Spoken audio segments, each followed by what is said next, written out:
Media మిత్రులకు అందరికీ కూడా నమస్కారాలు. మరి ఇవాళ ఈ ప్రెస్ మీట్ యొక్క ముఖ్య ఉద్దేశం, మరి ఈరోజు విజయవాడలో తెలుగుదేశం పార్టీ ఆఫీస్ నుంచి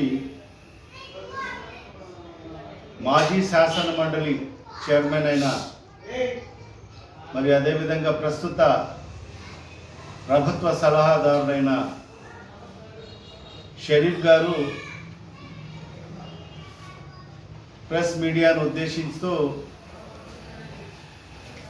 మరి ఏదైతే కడప నగరంలో పెద్ద దస్తగిరి ఏదైతే హత్యను వైఎస్ఆర్ కాంగ్రెస్ పార్టీ నాయకులు చేయించారని చెప్పి అభియోగాలు వేయడము నిజంగా చాలా బాధాకరమైన విషయం. మరి ఇవాళ ఆ పెద్ద మనిషి షరీఫ్ గారు ఆయన ప్రెస్ మీట్ చూసినప్పుడల్లా ఎవరో రాసిచ్చిన ఒక స్క్రిప్ట్, తెలుగుదేశం పార్టీ నుంచి ఒక స్క్రిప్ట్ వచ్చింది, అది చదవమని చెప్పినట్టుగా మరి ఆ ప్రెస్ మీట్ ఉంది. మరి ఈరోజు మనం చూస్తున్నాం 6వ తేదీ తెల్లవారుజామున మరి పెద్ద దస్తగిరి హత్య జరిగింది. అతి కిరాతకంగా హత్య చేయడం జరిగింది. అది ఎక్కడ జరిగిందో మనందరికీ కూడా తెలిసిన విషయమే. ప్రజల యొక్క ప్రాణాలు కాపాడాల్సిన ప్రభుత్వ ఆసుపత్రిలో మరి అలాంటి సంఘటన జరగడం మొట్టమొదటిసారి.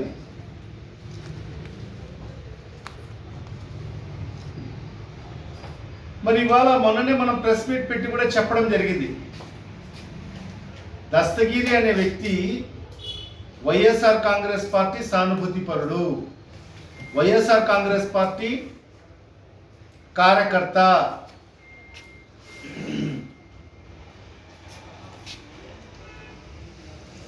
మరి ఆ వైఎస్ఆర్ కాంగ్రెస్ పార్టీ కార్యకర్తని వైఎస్ఆర్ కాంగ్రెస్ పార్టీ నాయకులే చంపారు అని చెప్పి మాట్లాడడం జరుగుతుంది.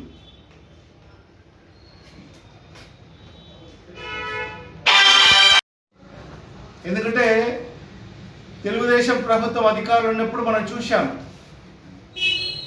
ఎప్పుడు కూడా వాళ్ళు రాజకీయ హత్యలు చేయించే కార్యక్రమం జరుగుతుంది.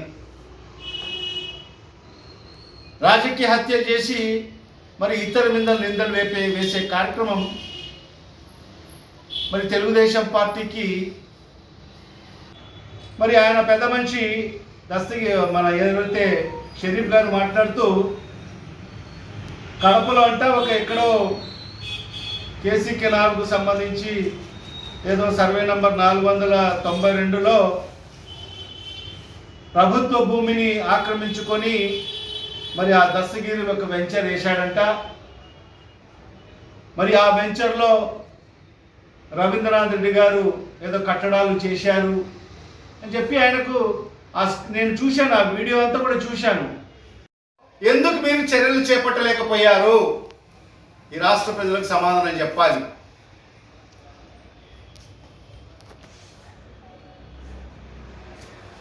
అంటే ప్రభుత్వ భూములు ఆక్రమించుకొని రియల్ ఎస్టేట్ వ్యాపారాలు చేసుకుంటూ లేఅవుట్లు వేసుకొని కట్టడాలు కట్టుకుంటా ఉన్నా కూడా మీ ప్రభుత్వం వచ్చిన తర్వాత 2 సంవత్సరాలు అవుతున్నా కూడా వాళ్ళ మీద చర్యలు చేపట్టలేదంటే దాని అర్థం ఏంటి? మీకు దమ్ము ధైర్యం ఉంటే అలాంటి వాటిపైన మీరు చర్యలు చేపట్టండి. మీ ప్రభుత్వ అధికారులు ఉంది, మీ చేతుల్లో అధికారులు ఉన్నారు.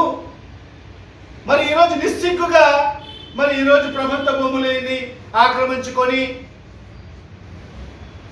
మరి రియల్ ఎస్టేట్ వ్యాపారాలు చేశారు, లేఅవుట్లు వేశారు, కట్టడాలు కట్టారని చెప్పి సిగ్గుమాలిన మాటలను మాట్లాడడం ఎంతవరకు సమంజసమో ఒక్కసారి ఆలోచన చేయమని చెప్పి కూడా ఈ సందర్భంగా తెలియజేసుకుంటున్నాను.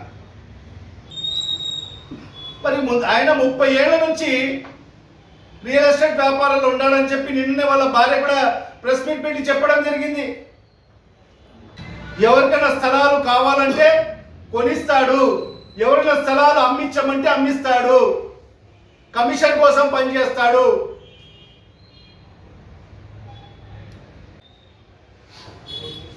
దాన్ని ప్రభుత్వ స్థలాలన్నీ కూడా కొల్లగొట్టుకొని వందల కోట్ల రూపాయలు వైఎస్ఆర్ కాంగ్రెస్ పార్టీ నాయకులు దస్తగిరిని అడ్డపెట్టుకొని సంపాదించుకున్నారని చెప్పడము విడ్డూరంగా ఉందని చెప్పి కూడా ఈ సందర్భంగా తెలియజేసుకుంటున్నా. రవీంద్రనాథ్ రెడ్డికి ముఖ్య అనుచరుడు అంట. మరి దస్తగిరి అనే వ్యక్తి వైఎస్ఆర్ కాంగ్రెస్ పార్టీ అనుచరుడు. ఒక రవీంద్రనాథ్ రెడ్డికే కాదు, వైఎస్ఆర్ కాంగ్రెస్ పార్టీలో ఎవరైతే నాయకులు ఉన్నారో వాళ్ళకందరికి కూడా నిబద్ధతగా పనిచేసే వ్యక్తి. వైఎస్ఆర్ కాంగ్రెస్ పార్టీకి సంబంధించి ఒక బీసీ నాయకుడు. మరి దాన్ని రవీంద్రనాథ్ రెడ్డి గారికి అంటగట్టడం అనేది ఎంతవరకు సమంజసమో ఒకసారి ఆలోచన చేయమని చెప్పి కూడా ఈ సందర్భంగా తెలియజేసుకుంటున్నా. మరి అదే విధంగా ఆ పెద్ద దస్తగిరి ఇంట్లో ఎన్నో వందల డాక్యుమెంట్లు దొరికాయి. ఒక రియల్ ఎస్టేట్ వ్యాపారం చేస్తున్న వారి ఇంట్లో ఏముంటాయి చెప్పండి? డాక్యుమెంట్లు. ఎవరికైనా వాళ్ళ డాక్యుమెంట్లు ఉంటాయి. రియల్ ఎస్టేట్ వ్యాపారం చేసే వాళ్ళ ఇంట్లో డాక్యుమెంట్లు ఉంటాయి.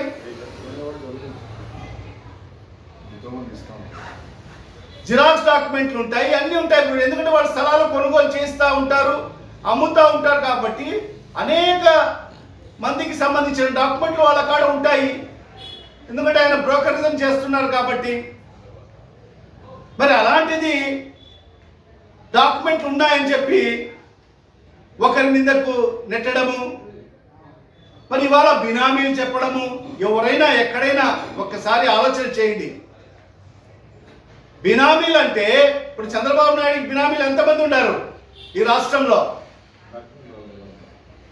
ఎవరైనా కానీ డాక్యుమెంట్లు ఎవరి కాడ ఉంటాయి చెప్పండి? ఎవరైతే ఒరిజినల్ ఓనర్ ఉంటాడో ఆయన వద్ద ఉంటాయి. బినామీల కాడ డాక్యుమెంట్లు పెట్టారా ఎవరన్నా? బినామీల కాడ ఎవరైనా డాక్యుమెంట్లు పెట్టారా? ఇది కేవలం రాజకీయ రంగు పొలిపి వైఎస్ఆర్ కాంగ్రెస్ పార్టీ నాయకుల మీద ఏదైతే ఈ హత్యను వాళ్ళ మీద నేరారోపణ చేయాలి. ఎందుకంటే త్వరలోనే స్థానిక సంస్థలకు సంబంధించిన ఎలక్షన్స్ రాబోతున్నాయి. ఇప్పటికే ఈ జిల్లాలో కానీ, కడపలో కానీ, ఈ రాష్ట్రంలో కానీ తెలుగుదేశం పార్టీ గ్రాఫ్ క్షేత్రస్థాయికి వచ్చింది, కింది స్థాయికి పడిపోవడం జరిగింది. మనం చూసాం మొన్ననే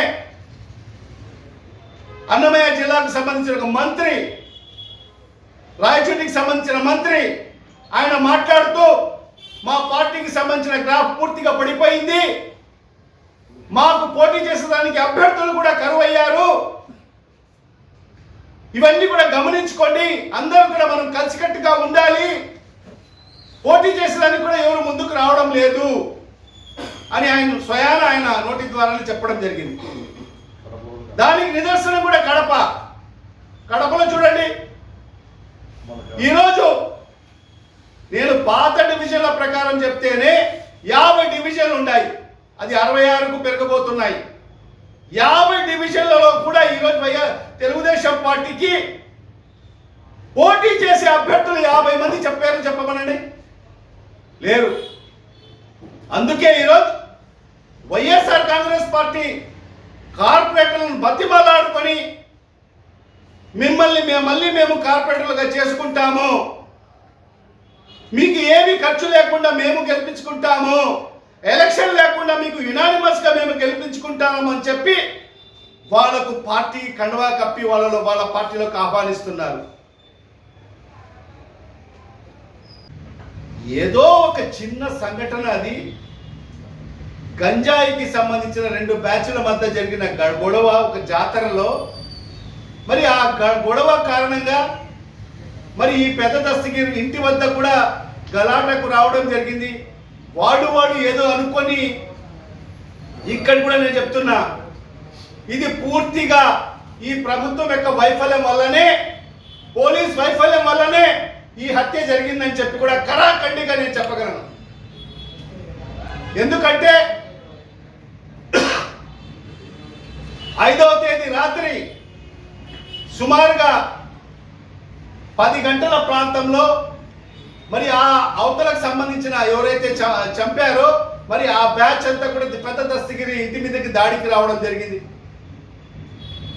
మరి రాళ్లతో దాడి చేయడం జరిగింది. అక్కడ కట్టుడు రాళ్ళు ఉన్నాయని చెప్పి కూడా మరి ఆయన చిన్న దస్తగిరి కూడా చెప్పడం జరిగింది నిన్న ప్రెస్ మీట్ లో. భార్య, తమ్ముడు, కొడుకు ముగ్గురు కూడా కూర్చొని ప్రెస్ మీట్ ఇవ్వడం జరిగింది. మా ఇంటిపైకి దాడికి రావడం జరిగింది. మా ఇరుపక్కల వాళ్ళు మమ్మల్ని కాపాడడానికి వస్తే మరి వాళ్ళను కూడా కత్తులతో పొడవడం జరిగిందని చెప్పి కూడా చెప్పడం జరిగింది. ఒక ఆడ మంచి ఒక ముసలావిడ ఈ గొడవ జరుగుతా ఉంటే వాళ్ళను సర్ది చెప్పేదానికి వస్తే మరి ఆ ముసలావిడని కూడా దొబ్బేయడం జరిగింది. మరి ఆవిడికి నడుములు పోవడం జరిగిందని చెప్పి కూడా చెప్పడం జరిగింది. మరి ఆ సందర్భంలో మరి పెద్ద దస్తగిరి మరి పోలీస్ స్టేషన్కి ఫోన్ చేసి సిఐకి ఫోన్ చేసి ఈ విధంగా మా ఇంటి వద్దకు దాడికి వచ్చారంటే వెంటనే పోలీసు కూడా రావడం జరిగిందని చెప్పారు. 108కు ఫోన్ చేస్తే గంట సేపు తర్వాత 108 వచ్చిందని చెప్పి కూడా మరి వాళ్ళు చెప్పడం జరిగింది. మరి ఆ సందర్భంలో ఇంత సంఘటన జరిగిన తర్వాత మరి పోలీస్ వాళ్ళకు రక్షణగా ఉండి వాళ్ళకు హాస్పిటల్ తీసుకెళ్లాల్సిన బాధ్యత లేదా? మరి ఆ పెద్ద దస్తగిరి అనే వ్యక్తి మళ్ళా సిఐకి చెప్పాడు, మీరు పోయి స్టేషన్లో అంత రాత్రి సుమారుగా 12-1 గంట ప్రాంతంలో మీరు రిమ్స్కి వెళ్ళి మరి అక్కడ కంప్లైంట్ చేయమని చెప్తే సిఐ సార్ మాకు ప్రాణహాని ఉంది, మా ఇంటిపైకే దాడికి వచ్చారు వీళ్ళు, గంజాయి మూకలు, అల్లరి మూకలు, మాకు ప్రాణహాని ఉంది, మేము ఒంటరిగా వెళ్తే అంటే సిఐ గారు చెప్పిన మాట ఏంటి? ఏం కాదు పో, నువ్వు పోయి రిమ్స్కి వెళ్ళి అక్కడ స్టేషన్ అక్కడ అవుట్ పోస్ట్లో కంప్లైంట్ ఇప్పో అని చెప్పి మరి వాళ్ళకు ఒంటరిగా పంపించడం జరిగింది. మరి ఒంటరిగా వాళ్ళు రావడం వల్లనే మరి ఈ హత్య జరిగిందని చెప్పి కూడా ఈ సందర్భంగా నేను విజ్ఞప్తి చేసుకుంటున్నాను. అంటే పూర్తిగా పోలీస్ డిపార్ట్మెంట్ వైఫల్యం వల్లనే, ఈ ప్రభుత్వం వైఫల్యం వల్లనే మరి ఆ పెద్ద దస్తగిరి హత్య జరిగిందని చెప్పి కూడా ఈ సందర్భంగా నేను కరాఖండిగా చెప్పగలను. దానికి మీరేం సమాధానం చెప్తారు? ఈ ప్రభుత్వం బాధ్యత తీసుకోవాల్సిన అవసరం లేదా?